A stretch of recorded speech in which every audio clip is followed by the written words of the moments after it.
Hi friends, இன்றைக்கி நம்ம வீட்டு மாடியில் பருப்பு கீரை வளர்ந்துருக்கு தொட்டியில். அதை பறித்து இன்றைக்கி கடைய போகிறோம். பாருங்கள் எவ்வளோ கீரை இருக்குது பாருங்கள். ஒரு நாளைக்கு எங்கள் வீட்டுக்கு 3 பேருக்கு தேவையான கீரை இருக்குது.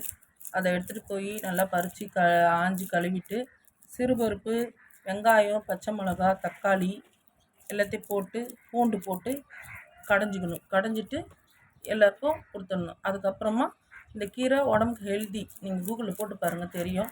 ரொம்ப நல்லது. வருஷத்துக்கு ஒரு முறை எங்கள் வீட்டில் தானாகவே வளரும்.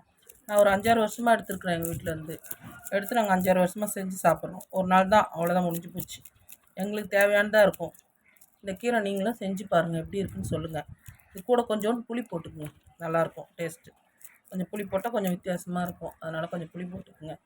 இன்றைக்கி எங்கள் வீட்டில் கீரை, மீன் வறுவல், சாதம். காலையில் கூழு தான். எப்போயுமே நாங்கள் காலையில் கூழு தான் குடிப்போம், அதனால் காலையில் கூழ். அதனால் உங்களுக்கு எப்படி பிடிச்சிருக்கா என்னன்னு சொல்லுங்கள். பாருங்கள், அந்த கீரையோட இதுவும் பார்த்துக்குங்க, நல்லா கிளியராக தெரியுதா. Thank you friends.